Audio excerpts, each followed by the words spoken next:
네, 관련 이야기 김경우 서울계병원 가정의학과 교수와 나눠보겠습니다. 어서 오세요. 네, 안녕하십니까.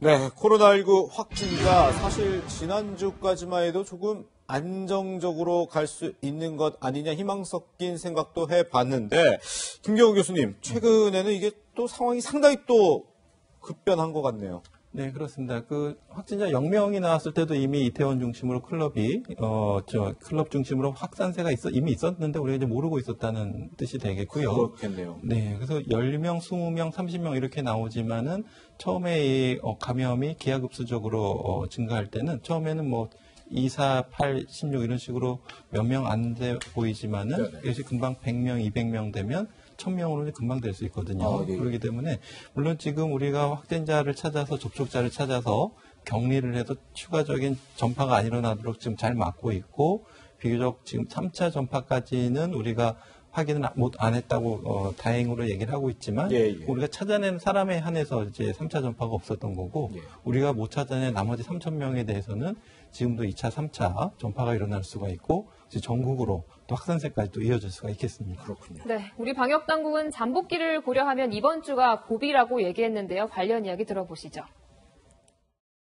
이번 집단 감염은 젊은 연령에서 노출이 많아 증상이 없거나 경미한 반면에 왕성한 대외 활동을 하고 있어 지역사회로 확산할 가능성이 높은 상황입니다. 2차, 3차 전파로 인한 확산을 최소화하기 위해서는 이번 주가 매우 중요한 시기입니다. 이태원 유흥시설이 대부분 5월 2일부터 6일 사이에 운영이 되었고 이때 노출자에서 확진자가 많은 상황입니다. 평균 잠복기를 고려하면 5월 7일부터 13일 사이 이번 주에 발병이 많을 걸로 추정하고 있습니다. 네, 교수님. 그러니까 2차, 3차 감염을 막으려면 이 시기에 이태원을 방문했던 사람들을 찾아서 빨리 이제 검사를 하고 격리를 하는 게 시급할 텐데 지금 연락이 닿지 않는 사람만 3,000명이 넘는다고 하거든요. 지금 이 상황 어떻게 보십니까? 네, 그렇습니다. 그리고 특히 이제 이태원 클럽 같은 경우에는 전파가 일어난 상황이 밀폐되고 밀접한 실내 환경에서 전파가 됐는데 이러한 환경에서 전파될 때는 최소한 40% 정도까지 감염이 될 수 있다. 그래서 우리가 뭐 20%만 잡아도 지금 600명이 이미 감염됐을 가능성이 충분히 있거든요. 그런 사람이 지금 2차, 3차 감염을 일으킨다면 600명이 1000명, 2000명 이렇게 시간이 하루하루 늦어질수록 우리가 찾지 못하는 감염이 이미 좀 전국으로 퍼질 가능성이 있기 때문에 빨리 스스로도 자가격리하시는 것도 중요하시고 또 빨리 검사를 받아서 추가적인 확산이 일어나지 않도록 시간이 굉장히 문제이기 때문에 이번 주를 고비로 보시는 것 같습니다. 네. 그래서 그럴까요? 이게 뭐 아무래도 유흥시설에서 발생한 환자들이기 때문에 뭐 적극적으로 자신을 드러내지 않을 수 있어서 그런지 서울시에서 자발적인 검사 독려하겠다면서 익명검사 실시한다고 하는데 이런 부분이 상당히 효과를 거둘 수 있을까요? 네, 어느 정도 효과는 있을 수 있을 것 같습니다. 네, 그래서 물론 이제 아직도 익명을 한다고 해도 좀 망설이시는 분이 계실 수가 있는데 제가 생각에 조금 더 좀 당당하게 또 지금 갔다 온 건 이제 지나간 일이지만 그래도 스스로 빨리 받아서 검사를 받아서 추가적인 확산을 막는 것에 참여하시는 것이 또 지금은 좀 최선의 어떻게 보면 더 당당할 수 있는 일이기 때문에 숨지 마시고 또 익명이든 아니든 빨리 검사를 받고 또 그때까지 또 스스로 격리하셔서 추가적인 접촉이 일어나지 않도록 그렇게 하시는 것에 참여해 주시는 것이 중요하겠습니다. 그렇겠네요. 사실 뭐 허위로 이제 정보를 기재한 분들도 있기 때문에 서울시에서는 보니까 통신 정보를 또 활용한다고 하더라고요. 네, 그렇습니다. 그래서 그 좀 시간이 걸릴 뿐이지 결국은 다 찾게 되거든요. 그렇기 때문에 지금 이제 스스로 좀 빨리 검사를 받아라고 할 때 좀 스스로 참여해 주시는 것이 중요하겠고 또 지금 검사를 안 받고 나중에 또 확인되시는 분 같은 경우에는 또 과징금까지 200만 원까지 서울시 또 경기도는 2천만 원까지 부과한다고 하니까요. 뭐 그걸 떠나서라도 좀 스스로 좀 참여를 먼저 해주시는 것이 좋겠고 뭐 조금 한 가지 아쉬운 점은 우리가 이제 이러한 감염이 일어났을 때 신속한 역추적을 좀 신속하게 하기 위해서 물론 이제 입장할 때 장부를 기입하지만 허위로 쓸 가능성이 있기 때문에 거기서 조금 더 출입자 명단을 조금 더 확실하게 확보했다가 이런 게 생겼을 때 빨리 역추적할 수 있는 그런 장치를 조금 하면서 이러한 다중이용시설을 조금씩 오픈했으면 어땠을까 하는 약간 아쉬움이 있는데요. 네네. 좀 아이디어를 모아서 또 암호화된 개인 코드를 발급해서 그걸 입장할 때 찍으면 클럽이나 영업주는 그 개인 정보는 모르니까 나중에 터졌을 때만 공개하면 되는 거니까 그렇게 한다든지 조금 좀 보완책이 좀 필요할 것 같은 아쉬움이 듭니다. 네, 이미 이건 벌어진 일이고 앞으로라도 좀 그런 대안이 필요할 텐데 지금 또 한 가지 걱정이 되는 게 애초 그 경기도 용인에 사는 20대 남성 이 클럽에서 처음 확진된 걸로 저희가 확인이 됐던 이 인물과 전혀 동선이 겹치지 않는 또 다른 사람이 이태원의 다른 클럽에서 또 확진 판정을 받았다는 것도 이것도 이게 뭐 크게 확산될 가능성을 좀 보여주는 사례인 것 같은데요. 맞습니다.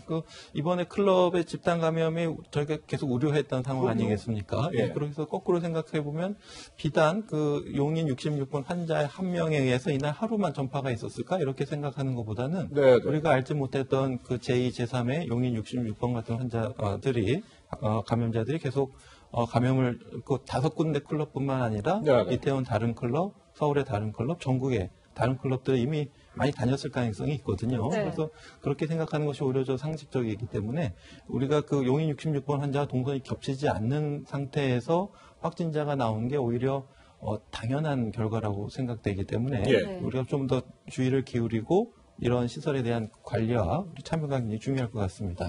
어제 뭐 정은경 본부장도 이게 한두 명이 이런 유행을 전파했다고 생각하지 않는다 이렇게 밝히기도 했는데 그러니까 알려지지 않은 더 많은 전파자가 있을 수 있는 건데 이럴 때는 어떻게 좀 대처해야 할까요? 네, 특히 이제 증상이 있으면 우리가 빨리 찾아내면 좋은데 또 가벼운 증상이면 이분들이 선별 검사를 안 받고 뭐 이비인후과나 내과 가서 감기약 타시고 또 그 중에 또 일부는 또 그러다가 또 증상이 좋아져서 또 없어지는 경우도 있거든요.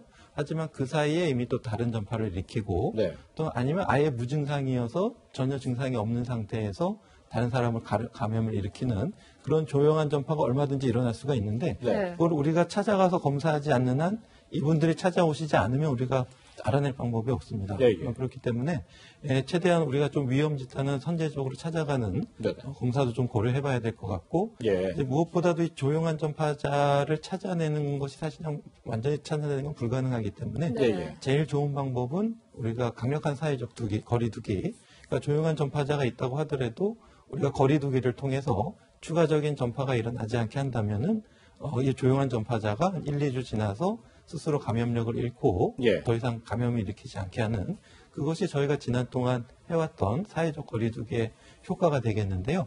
조용한 전파자를 차단을 하기 위해서는 우리가 모두 다 잠재적인 감염자라는 가정하에 강력한 사회적 거리두기가 이 조용한 전파를 차단할 수 있는 가장 중요한 방법이 되겠습니다.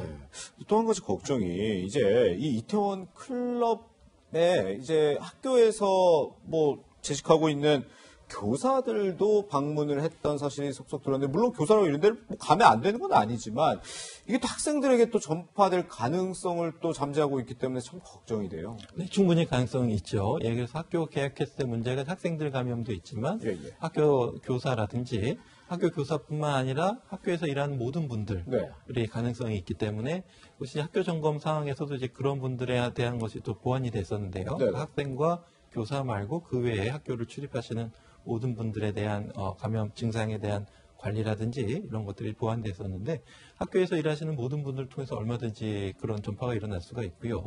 또 학교 안에서뿐만 아니라 학교를 왔다 갈 때 하는 학교 밖의 상황에서 학생들이 이용하는 다중이용시설 또 교사들도 또 뭐 식당이라든지 또 다른 사람들 접촉할 수가 있기 때문에 얼마든지 이 학교라는 사회 안으로 다른 감염원이 들어올 수 있는 가능성은 얼마든지 있겠습니다. 이런 이태원 클럽발 확산세가 좀 심상치 않다 보니까 결국 등교 개학이 이번 주로 좀 예정이 돼 있었는데 일주일이 또 연기가 됐거든요. 이 대처에 대해서는 어떻게 평가하십니까? 네, 지금 잘한 평가로 생각이 되고요. 왜냐하면 한 명이라도 확진자가 나오면 학교 전체를 폐교하기로 했는데 이렇게 지금 확산세가 가늠하기 어려운 상태에서 학교를 등교 개학을 했다가 한 2, 3일 만에 바로 또 폐교를 할 수가 있거든요. 또 온라인 수업으로 바뀔 수가 있기 때문에 그거보다는 좀 추세를 좀 면밀히 지켜보고 확산세가 좀 어느 정도인지 가늠한 다음에 결정을 하는 것이 좋을 것 같고 지금 일주일 연기는 아마 일주일 후에 등교 개학을 한다는 건 아니고 그 일주일 동안 추이를 지켜보면서 추가적인 등교 개학 여부를 결정하는 그런 시간으로 가져야 될 것 같고요. 네네. 만약에 이제 등교 계약을 한다고 해도 앞으로는 좀 최소한으로 하면서 온라인 수업을 병행하면서 TV 수업을 병행하면서 가는 그런 최소화하는 전략이 또 필요할 것 같습니다. 네. 네. 또 한 가지 지금 이렇게 재확산세를 보이니까 서울시가 내놓은 대책이 출퇴근길에 지하철에는 이제 마스크 안 쓰면 탈 수 없게 하겠다 이런 대책을 또 마련을 했던데 어떻습니까? 이게 뭐 예방 차원이나 뭐 방역 차원에서 뭐 필수 불가결한 뭐 대책이다 이렇게 볼 수 있을까요?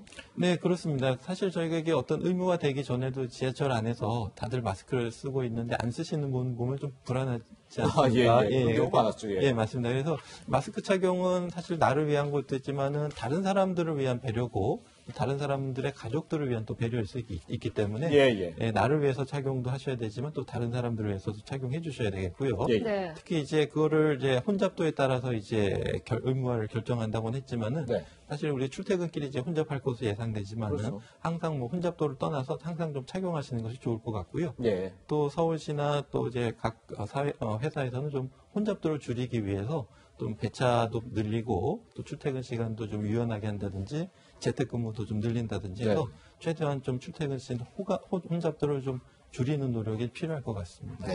네, 이태원 클럽발 코로나19 확산 소식으로 시작해봤는데요. 무엇보다 시민들의 적극적인 협조가 추가 확산을 막을 수 있을 것 같습니다. 김경우 교수와 여기서 인사드리겠습니다. 고맙습니다. 네, 감사합니다.